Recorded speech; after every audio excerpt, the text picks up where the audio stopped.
Trump's polls are getting worse and worse, and this time with a 63% disapproval rate. As a matter of fact, they are so bad, Trump is making posts about these polls saying they're all fake. But when 63% of Americans say you're handling the country terribly, and 68% say the country's bad as a whole, it's time to stop deflecting and start reflecting. Let's take a look at these polls. That is a low mark in this term for Donald Trump. His disapproval is at 63%. That's a high mark for his entire time as president, first and second term combined. I will say Democrats and independents fleeing him, of course. Republicans still with him, which is why we'll see him doing these tele-rallies tonight for the Republican candidates for governor. Take a look over the course of this year. You'll see down here, mid-February, late February, he was at 47-48% approval. That was a honeymoon period after the election. He's now been steadily going down all year long. Why? One of the reasons why, it seems, is that the American people think he's gone too far when using presidential power. 61% say so, way up from February. And deporting undocumented immigrants, 57% of Americans in this poll, John, say that he has gone too far in doing that. And in fact, he said just the opposite on 60 Minutes last night. American electorate out there, 32% of Americans say things are going well in the country, John. 68% say they're going badly. This is clearly driven in large part by the economy, which is by far and away the most important issue for Americans. 47% say economy, cost of living, top issue. 26% say state of democracy. 10% say immigration. 7%, crime and safety. And so what does that mean in terms of Trump's policies affecting the U.S. economy? Well, 61% of Americans say they've worsened the American economy. Only 27% say Trump's policies have improved the economy, John. Not only is midterms going to be an absolute blowout, but in Donald Trump's 60 Minutes interview, he actually said ICE hasn't done enough and he wants them to do more. While Americans are screaming at him, you're going way too far with this, he says it's not nearly enough. Let's go to that interview. Have some of these raids gone too far?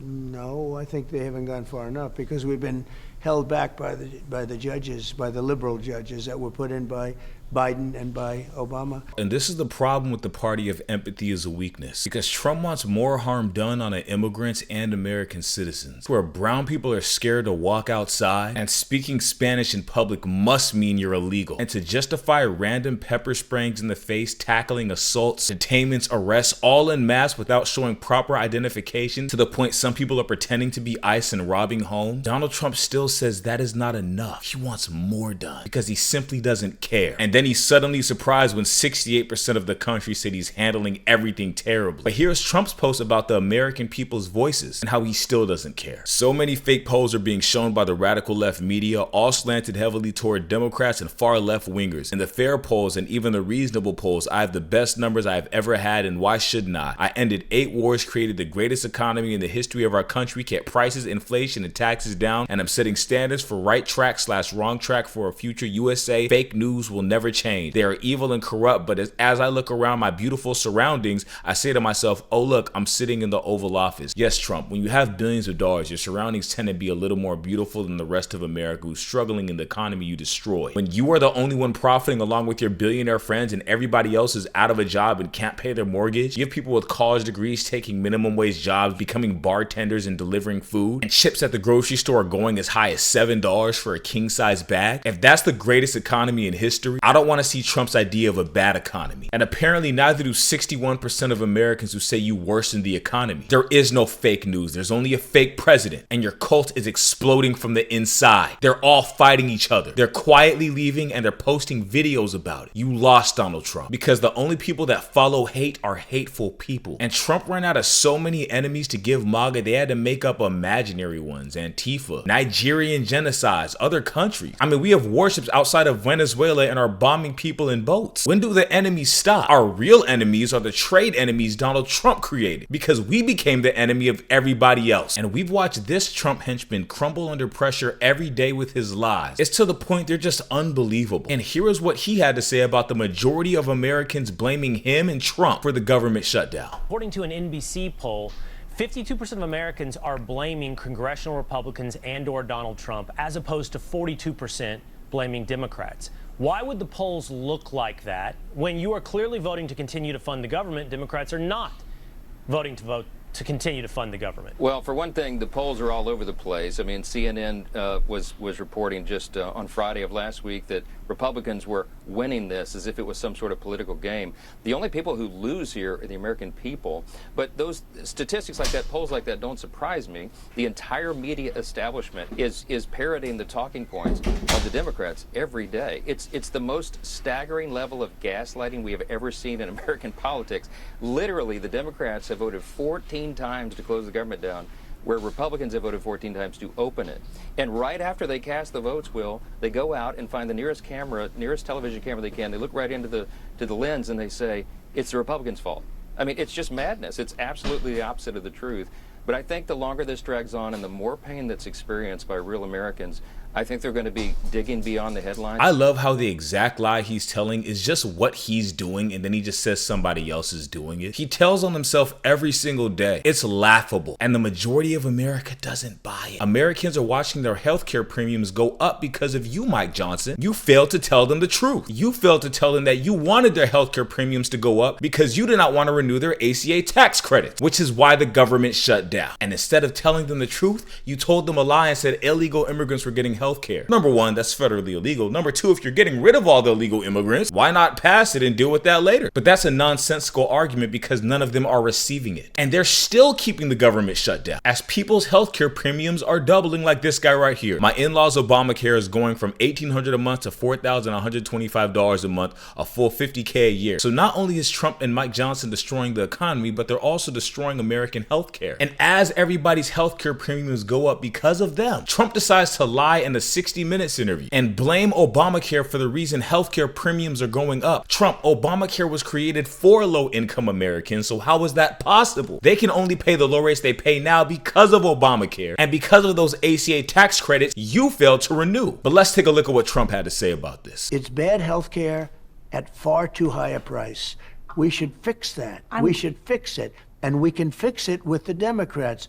All they have to do is let the country open and we'll fix it. But so you're saying your plan is to tell the Democrats to vote to end the shutdown? Correct, very simple. And that you will put forward a health care plan? No, we will work on fixing the bad health care that we have. Right now, we have terrible health care at too expensive for the people. We can make it much less expensive for people and give them much better health care. But where is that plan? Donald Trump has had concepts of a plan since 2015 and has introduced none of them. Has Donald Trump done a single thing right since becoming elected president? The billionaires are richer, the middle upper class and lower is suffering. We were already in an AI job market, and then Trump places tariffs on top of that to every single country in the world? That is the worst economic decision anybody could have possibly made ever. Now he's stalling on paying SNAP recipients and refusing to lower low-income healthcare premiums under Obamacare. Because one way or the other, even if he did force Democrats to allow Americans to suffer more and give in to his iron fist will, no matter what happens, he's going to blame this on them when it's actually his fault. And most people know that now. And even though Trump has no time to fix the economy, he does have time to interfere with elections and make threats. This is unbelievable because he accused Canada of doing the same thing and called it illegal when Canada wasn't doing it, and here is Trump doing it because everything he accuses someone else of doing, he ends up doing, is doing, or plans to do. If communist candidate Zohran Mamdani wins the election of mayor of New York City, it is highly unlikely that I will be contributing federal funds other than the very minimum as required to my beloved first home because of the fact that as a communist, this once great city has zero chance of success or even survival. It can only get worse with a communist at the helm, and I don't want to send as president good money after bad. It is my obligation to run the nation, and it is my strong conviction that New York City will be a complete and total economic and social disaster should Mamdani win. His principles have been tested for over 1,000 years and never once have they been successful. I would much rather see a Democrat who has had a record of success win than a communist with no experience and a record of complete and total failure. He was nothing as an assemblyman, ranked at the bottom of the class, and as mayor of potentially, again, the greatest city in the world, he has no chance to bring it back to its former glory. Way too many commas in this post. We must also remember this: a vote for Curtis Sliwa is a vote for Mamdani whether you personally like Andrew Cuomo or not. You really have no choice. You must vote for him and hope he does a fantastic job. He is capable of it. Mamdani is not. So who's in charge for holding Trump responsible for election interference? Trump only behaves this way because he has very little people to hold him accountable. Trump's popularity in New York, Virginia, and New Jersey is dying, by the way, so much so that he actually made another post addressing Virginia and New Jersey, trying to interfere with their elections as well and trying to scare America America and is bending to his will that only works on MAGA Trump. You're on your way out and we're waiting for it. Because here was this post of Virginia and New Jersey, same as New York. More empty threats and lies. Virginia and New Jersey, remember this. A vote for a Republican means substantially lowering energy prices. A vote for a Democrat, especially these two losers who are running, means a doubling, tripling, and even quadrupling of your energy costs. It will not be sustainable and you will rue the day that you voted to destroy your life. Failing to vote tomorrow is the same as voting for a Democrat. Find your voting location at Swamp the Vote USA. Did he just say they will rue the day? Trump, I didn't know you were a fan of iCarly. And while none of that is going to happen, the economy is likely to get worse as long as Trump remains president. So how about we set that precedent? And energy costs are going to double, triple, and quadruple because you cut off our trade partner Canada and gave them tariffs and started a trade war. So even though blue states bring in most of the revenue in the US, I guess Trump's plan is to just blame them for his failures in the economy. And he's already setting them up for the perfect storm. I knew it the whole time. Yes, Trump, you did know it because you did it. You just put it on to somebody else, just like Mike Johnson every time he gets on camera and lies. They talk about themselves and say somebody else is doing it, but every time they point, there's 3 fingers pointing back at them. This is his ratings with New York, Virginia, and New Jersey, by the way. -35, -14, and -11. And in all 3 of these areas for the last 90 years, Democrats have won. Donald Trump knows exactly what he's doing. He's trying to play the blame game and using this lie as a setup for the future to say, I told you so. I mean, when we talk about a narcissist and we talk about manipulative behavior, this guy is a master at what he does. It is honestly masterful when it comes to manipulating uneducated people or the masses in general, because even if you are educated, one of his tactics is to overwhelm you with so much information and new things happening and hate, despair, agony that you get worn out. So it's easier to lie to you because your vibration is lower. This guy is a master manipulator. 3 baby mamas, by the way. It's also insane that while America is budgeting, starving, and trying to figure out how they're going to pay their bills for the next month, the entire Trump administration is buying jets, going on dates on $65 million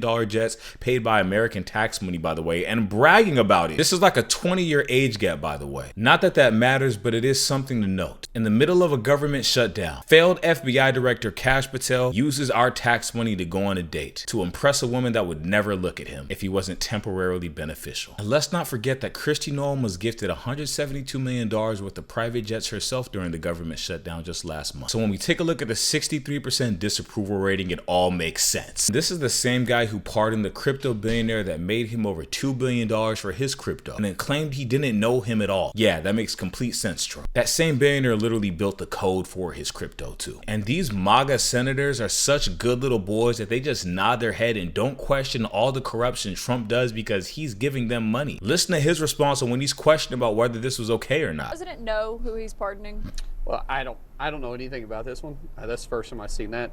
But I would say the president has the authority to pardon people, and that's within his realm to do it. So I'm not going to question who he pardons or who he doesn't pardon. Rule number 1 of the cults: never criticize the leader, especially when that leader's a dictator paying you off. We're going to win tomorrow's vote, and we're going to win the upcoming midterms as well. We are overwhelming them right now, using their same tactics against them. The only difference is they lie, we tell the truth. And with that said, release the Epstein files, Donald Trump. Thank you very much for watching this video. Please make sure to have a great day today. Hope to see you next time. Leave a like, comment, and subscribe, and I'll see you then.